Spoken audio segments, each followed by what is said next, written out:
नमस्कार, आप देख रहे हैं smart business plus Deepak Kumar के साथ। और समय हो चुका है खेती किसानी की महत्वपूर्ण खबरों का। बता दें कि आज की वीडियो में हम बात करेंगे सोयाबीन की उन्नत खेती कैसे करें। अभी गर्मी का मई का महीना चल रहा है और बहुत जल्द बरसात भी आने वाली है। और जैसे ही बरसात आषाढ़ का महीना चालू होगा तो सभी जगह थोड़ी बहुत, कहीं कम तो कहीं ज्यादा बरसात शुरू होगी और हमारे किसान भाई सोयाबीन की खेती चालू करेंगे। तो सोयाबीन की खेती में कब किस तरीके से क्या सावधानी बरतनी है ताकि हमारी फसल अधिक निकले, और कहाँ क्या आप कर सकते हैं, कितनी खाद, क्या बीज ले सकते हैं, वो सब कुछ आप जानेंगे। कृपया वीडियो को लास्ट तक देखते रहिएगा। बता दें कि सोयाबीन विश्व की तिलहनी एवं ग्रंथिकुल फसल है। यह प्रोटीन का महत्वपूर्ण स्रोत है। इसमें प्रोटीन की मात्रा लगभग 40% होती है और वहीं वसा 20% तक पाया जाता है। भारत देश में सोयाबीन की खेती का महत्वपूर्ण योगदान रहा है और यह लगभग 4 दशक पूर्व सोयाबीन की व्यावसायिक खेती से प्रारंभ हुई है। बात करें सोयाबीन की खेती के लिए खेत की तैयारी कैसे करेंगे आप, तो मिट्टी परीक्षण, संतुलित उर्वरक प्रबंधन एवं मृदा स्वास्थ्य हेतु मिट्टी का मुख्य तत्व जैसे नाइट्रोजन, फास्फोरस, पोटास, द्वितीयक पोषक तत्व जैसे सल्फर, कैल्शियम, मैग्नीशियम एवं सूक्ष्म पोषक तत्व जैसे जस्ता, तांबा, लोहा, मैग्नीज, मोलिब्डेनम, बोरॉन, साथ ही पीएच, ईसी एवं कार्बनिक द्रव्य का परीक्षण जरूर कराएं। बहुत से किसान भाइयों को पता नहीं रहता है कि कब किसकी पहचान करानी है या फिर जांच करवानी है, तो सभी के हमने नाम दे दिए हैं। प्रथम पोषक, द्वितीय पोषक और सूक्ष्म पोषक, और इसी के साथ ही जो पीएच है और ईसी है, इन कार्बनिक द्रव्यों की भी परीक्षण करवा लीजिए ताकि आपको पता चल जाएगा आपके खेत में किस चीज की कमी है। जो भी पोषक तत्व की कमी है उसको पूर्ति कर दीजिए, आपकी फसल अवश्य ही खेतों में लहराएगी। अब बात करें कि ग्रीष्मकालीन जुताई, गर्मियों में आपको जुताई कब किस तरीके से कर लेनी है। आपके खेत तो अभी खाली होंगे और खाली खेतों की ग्रीष्मकालीन इस समय में गहरी जुताई मिट्टी पलटने वाले हल से कर लीजिए। ये काम लगभग आपका मई के पहले पहले हो जाना चाहिए। मई में ये काम पूरा हो जाएगा तो उससे क्या फायदे होंगे, इससे मृदा के भौतिक गुणों में सुधार होगा।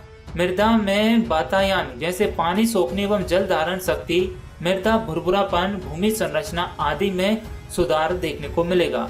खरपतवार नियंत्रण में सहायता प्राप्त होगी। कीड़े मकोड़े तथा बीमारियों के नियंत्रण में सहायता होगी। उर्वरक प्रबंधन एवं जीवाश्म पदार्थ के विघटन में लाभकारी साबित होगा। ये आप यदि जुताई अभी कर लेंगे तो ये इतने सारे फायदे हो जाएंगे। अब बात करते हैं आपके खेत में कितनी खाद और उर्वरक की जरूरत पड़ेगी। तो उर्वरक प्रबंधन के अंतर्गत रासायनिक उर्वरकों का प्रयोग मिट्टी परीक्षण के आधार पर ही किया जाना चाहिए। रासायनिक उर्वरकों के साथ नाडेप खाद, गोबर खाद, कार्बनिक संसाधनों का अधिकतम 10 से 20 टन प्रति हेक्टेयर के हिसाब से या फिर वर्मी कंपोस्ट खाद 5 टन प्रति हेक्टेयर के हिसाब से उपयोग में लेना चाहिए। संतुलित रासायनिक उर्वरक प्रबंधन के अंतर्गत संतुलित मात्रा 20:60 से लेकर 80:40:20 जैसे नाइट्रोजन, स्पोर, पोटास और सल्फर का उपयोग करना चाहिए। अब अनुपात की क्या क्वांटिटी है वो भी आपने देख ली है। और नाइट्रोजन की पूर्ति हेतु आवश्यकता अनुसार 50 किलोग्राम यूरिया का उपयोग अंकुरन के पश्चात 7 दिन के बाद में आपको खेत में डाल देना चाहिए। तो ये तो हो गई हमारे खाद और उर्वरक की बात। अब बात करते हैं कि सोयाबीन की उन्नतशील किस्में कौन सी है जिनको लगाकर आप खेतों में अच्छी इनकम कर सकते हैं। तो सबसे पहली किस्म आती है GS 335। यह सोयाबीन की एक उन्नत तकनीक है। इस प्रजाति की बीज 95 से 100 दिन में आ जाती है। इस बीज की खासियत यह है कि वजन में अच्छी, 10 से 13 दाने का वजन 100 ग्राम का होता है। इस बीज की उत्पादन क्षमता 25 से 30 क्विंटल पर हेक्टेयर के हिसाब से है। इसका रोग प्रतिरोधक क्षमता अधिक है और यह अन्य बीज से ज्यादा निकलती है। दूसरी किस्म आती है GS 9305। इस प्रजाति की बीज का उपज क्षमता 20 से 25 क्विंटल प्रति हेक्टेयर है। यह 90 से 95 दिनों में तैयार हो जाती है। इस प्रजाति की बीज का भी वजन 13 बीज का 100 ग्राम के आसपास होता है। इसकी विशेषता यह है कि यह अर्ध परिमिति, वृद्धि किस्म और बैंगनी फूल और कम चटकने वाली फलियां देती है। अगली किस्म है NRC 86। इसकी विशेषता यह है कि इसमें सफेद फूल, भूरा नाभि एवं रोए निकलते हैं। परिमिति वृद्धि होती है। गर्डल, विटल और तना मक्की के लिए प्रतिरोधी है। चारकोल रॉट एवं फली झुलसा के लिए मध्यम प्रतिरोधी है। और प्रजाति के बीज के उपज की बात करें तो यह 20 से 25 क्विंटल प्रति हेक्टेयर के हिसाब से उपज दे देती है। 90 से 95 दिनों में यह पककर तैयार हो जाती है और इस प्रजाति के बीज का भी वजन 13 बीजों का वजन लगभग 100 ग्राम हो जाता है। अगली नेक्स्ट किस्म आती है NRC 12। इस प्रजाति की किस्म का उपज की बात करें तो ये भी 20 से 25 क्विंटल प्रति हेक्टेयर उपज दे देती है। 90 से 95 दिनों में यह पककर तैयार हो जाती है। इस प्रजाति के बीज की वजन करें तो इसका भी 13 से 15 बीज का वजन 100 ग्राम हो जाता है। इसकी विशेषताओं की बात करें तो यह परिमिति वृद्धि, बैंगनी फूल, गर्डल विटल और तना मक्खी के लिए सहनशील और पीला मोजेक प्रतिरोधी होता है। नेक्स्ट किस्म की बात करें तो यह है NRC 7। इस किस्म के बीज की उपज की बात करें तो यह भी 20 से 25 क्विंटल प्रति हेक्टेयर उपज दे देती है। 90 से 95 दिनों में ये भी तैयार हो जाती है। इस प्रजाति के बीज का वजन भी 13 बीजों का वजन 100 ग्राम के आसपास होता है। इसकी विशेषताएं भी परिमिति वृद्धि, फलियां चटकने के लिए प्रतिरोधी, बैंगनी फूल, गटल विटल और तना मक्खी के लिए सहनशील होता है। अगली किस्म है GS 9560।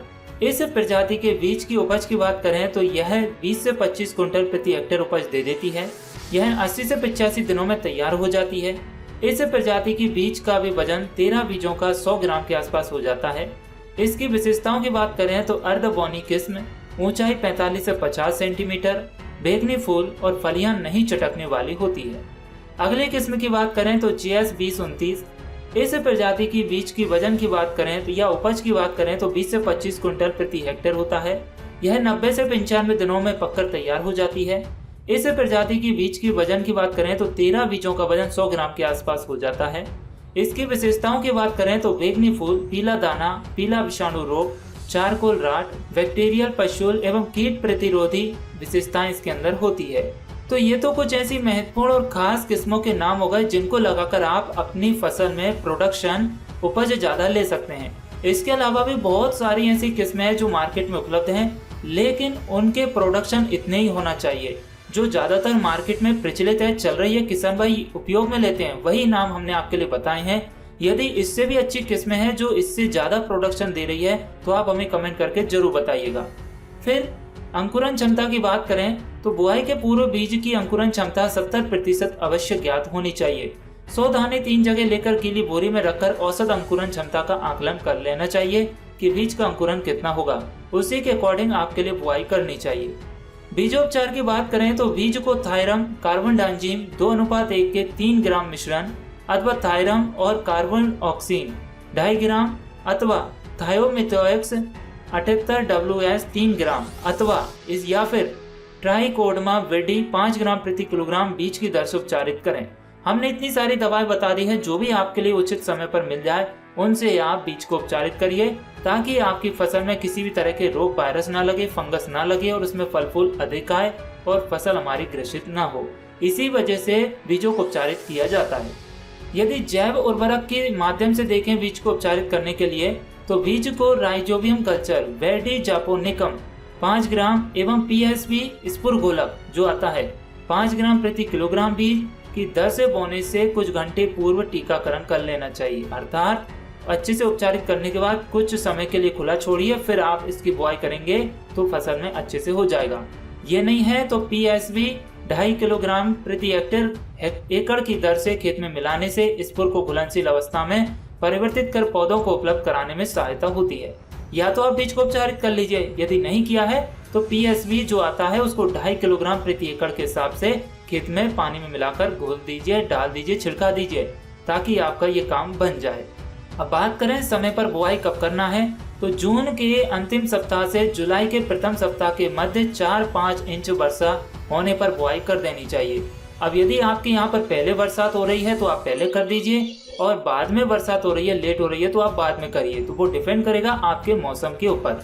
बात करें कतारों में बोनी कैसे कितनी करनी है तो कम फैलने वाली प्रजातियों जैसे GS 9305, GS 9560 इत्यादि के लिए बुआई के समय कतार से कतार की दूरी 40 सेंटीमीटर रखनी चाहिए और ज्यादा फैलने वाली किस्में जैसे GS 335, NRC 7 GS या 9752 के लिए 45 सेंटीमीटर की दूरी रखनी चाहिए।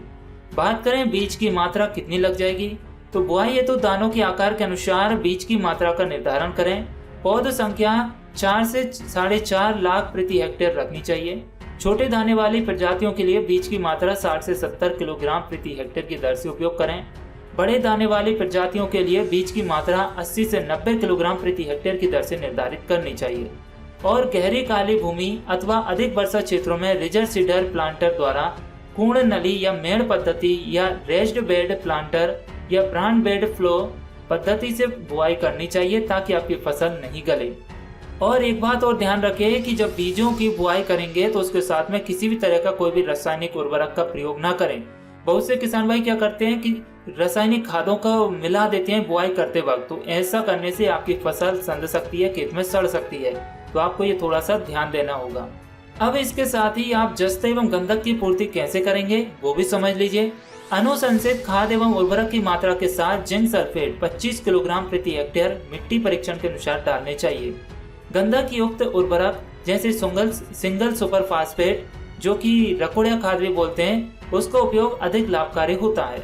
सुपर फास्फेट उपयोग न कर पाने की दशा में जिप्सम का उपयोग 2.5 क्विंटल प्रति हेक्टेयर की दर से करना चाहिए। इसके साथ ही अन्य गंधक युक्त उर्वरकों का उपयोग किया जा सकता है।